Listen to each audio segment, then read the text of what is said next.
Tonight at 6, a preliminary report sheds light into what may have led to a San Diego plane crash involving an Alaskan. Plus, state forestry leaders respond to the governor's veto of millions from the fire suppression fund. Well, when it gets hot, that lightning pops, and that is happening in the interior right now. Have a look at the forecasts. Observing a pivotal moment in our nation's history. On this Juneteenth, we mark the grand opening of an Anchorage Equity Center. You're watching Alaska's news source. Good evening. New details in the investigation of an airplane crash that killed 6, including a prominent Alaska business owner. Joe Allgood is sharing new details tonight of the NTSB's preliminary report, which came out today. Joe? John, bad visibility, power lines, and broken lights may have all been factors in the San Diego crash back in May, according to the preliminary report from the NTSB. With about a half a mile of visibility in their final approach, the plane asked for clearance to make an instrument-based landing, according to that report. Later in the approach, the plane was recorded about 200 feet lower than it should have been, just 3 nautical miles from the runway. And about 30 seconds later, the plane's transmitted data ends. Investigation of the crash site found that the plane's first identified point of contact was with power lines about 90 feet off the ground, less than 2 nautical miles from the runway. The plane crashed on a residential street, hitting a house and impacting about 20 vehicles. The pilot and 5 passengers on board were killed.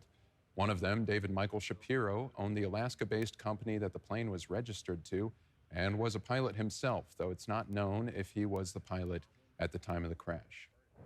The report also says that some of the lights on the airport runway had been out of service since 2022. And based on recordings, it seems the pilot radioed for maximum light intensity, another indicator of poor visibility.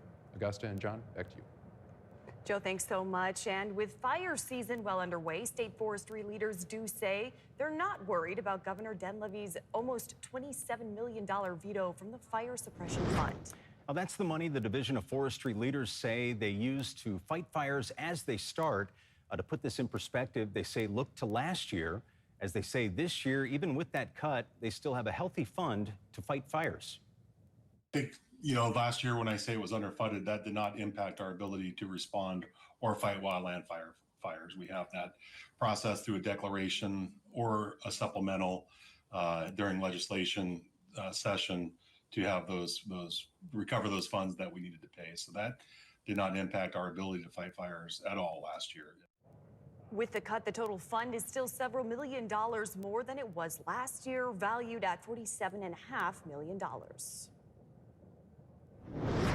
And that brings us to our forecast. It's hot and dry in many parts of the state. Jackie Purcell joining us now with the weather outlook on this hot summer solstice. Jackie. That's right. We're going to go from Juneteenth with seeing some sunny, hazy conditions to summer solstice, also seeing some very warm conditions here in South Central, hot into the interior. And see that more intense area of pink extends from Western Canada all the way into the interior. It's even intensifying going into Friday, but easing back and kind of moving out toward the east as we head into the weekend because there's a swirl of low pressure over the Aleutian chain. Over 5,000 lightning strikes through the day today. Check out that action just south of the Fairbanks area, but a line of thunderstorms that has been moving across the interior. And some of those cells have gusts up to 40 miles per hour, penny-sized hail, and gusty, some very strong showers associated with them as well. Currently 78 degrees in Fairbanks with winds 17 to up to 24 miles per hour. We're also seeing a warm one in the Anchorage area with 72 and winds out of the west-southwest at 6 miles per hour. So here's a look at our summer solstice, our Friday, looking good. As we start out the day, there are some clouds just to our south. As we head into Saturday, some of those clouds drift in, but it doesn't really spoil the day. We'll still see some sunshine. Friday looks good. Sunny and 68 to 75 degrees in the Anchorage area. Chance of thunderstorms into interior Alaska. They'll be in the mid-80s. I'll have more on the forecast coming up a little bit later for our summer solstice. All right, Jackie, we're looking forward to a great solstice tomorrow. And today, Americans across the country are observing Juneteenth. It's a historic celebration of the end of slavery in the United States. And in Anchorage, the festivities have gone on all week long. Right now, we turn to Olivia Nordyke, who's currently with the Alaska Black Caucus. Olivia. Yeah, I'm here at the grand opening of the Equity Center here on Barrows Street. This is the long-time project of the Alaska Black Caucus, and we've been able to see looks into it as they've been working toward opening this building. We actually got to see the initial ribbon cutting back in November of 2024. Now, we've heard from a lot of people today, community leaders, about how special it is to be celebrating emancipation and the equity that this will bring to the Anchorage community, but there's also a very festive atmosphere down here today. Now, I'm sure we'll be back here in the near future to show you some of the day-to-day happenings here at the Equity Center, but for now, I'm going to turn it back to you guys, Odessa and John. Olivia, thanks so much. And tomorrow, like we were just saying, marks summer solstice. Here at Alaska's News Source, we're taking advantage of what's sure to be a great day. Yeah, catch our special editions of the 4, 5, 6 o'clock, also the late edition newscast. So that's tomorrow, Friday, June 19th. And we got crews around South Central, so you know what all is going to be going on for that big day. All right, coming up on Alaska's News Source, big changes in store. In Juneau, a major publication in the town is now going to be run by out-of-towners. And in Fairbanks, the future of a towering building there will soon be no longer. Those stories and more will be right back. You're watching Alaska's News Source. As Juneau Empire staffing changes played out on social media this week, a longtime Alaska journalist is offering his perspective, telling our investigative team's Johnson Kuhn that those changes speak to what he calls a bigger concerning trend for the future of Alaska newspapers. Johnson. That's right, John. We often talk to Larry Pursley about oil and gas issues. The Wrangell Sentinel publisher has worked in Alaska journalism and government for nearly 50 years. He says what's playing out at the Juneau Empire is just the latest example of problems Alaska's newspaper industry is facing. Right. Every paper in Alaska is financially challenged and has problems. Larry Pursley's been publishing the Wrangell Sentinel on and off since 1976. Within that time, he's had a front row seat to the rapid changes within the newspaper industry.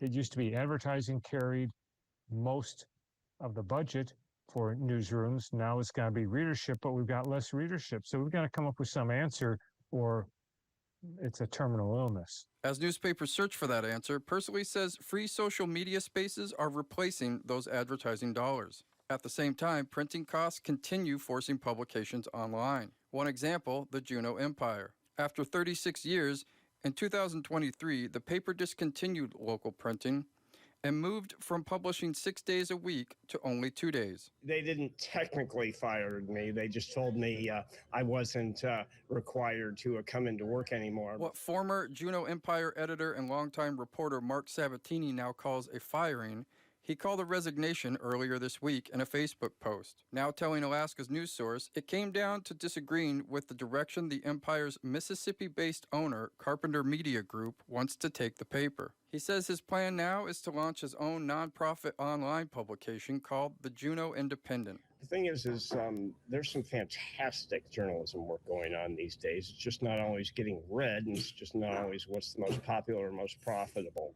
With newspapers from across Alaska facing a grim future, Pursley says the solution lies in acknowledging a barrier between the public and credible local news. We've got to figure out where the public is getting their news and get them real news, not the other garbage that comes in over their phone.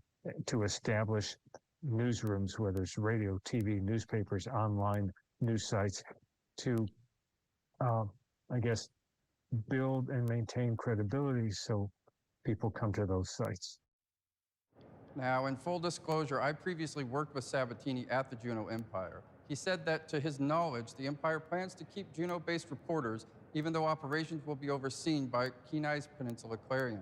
Alaska's News Source reached out to the Juneau Empire's parent companies, Carpenter Media Group, Sound Publishing, and the Peninsula Clarion for comment, but have not received a response.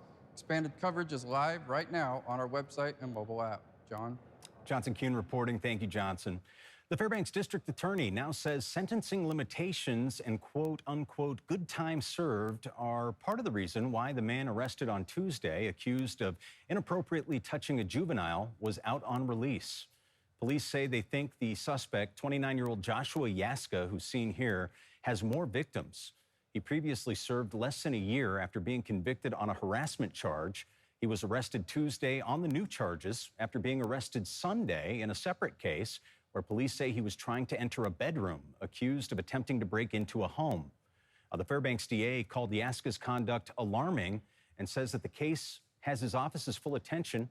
The Special Victims Unit has been assigned to prosecute. And again, the Fairbanks Police Department says that it's concerned there may be more victims in this case. The department wants the public to reach out if they have any information that could be relevant. There's a phone number on your screen, 907-450-6500, if you have any information. Now, also in Fairbanks, the Polaris building, once the tallest in the city, is losing its height quickly as floor-by-floor deconstruction continues, with plans for the demolition to be complete this summer. Now, just a few stories tall, the historic structure is surrounded by debris, which is being separated into steel and concrete. The steel going to CNR Pipe and Steel in Fairbanks. The concrete is going to Idaho. Demolition began in 2023, and once it's complete, the area will be a flat surface. One city engineer says the conversation about what will go there next should pick up once the building is down. The idea was to possibly put some restrictions on the sale of the property based on the desires that the city has and from input from the community. You know, if you just sold it to the highest bidder, then they might just buy it as a speculative thing, and there would be no generation of cash flow or benefit to the citizenry if they just sat on it for 5 years. The building's annex next to the main tower has already been flattened, and two border sides of the project site on First Avenue and Lacey Street remain closed to traffic. Thanks for listening. Click subscribe so you can get the latest podcast from Alaska's news source automatically. And stay up to date with breaking news and in-depth reporting available for free 24/7 with the Alaska's news source app.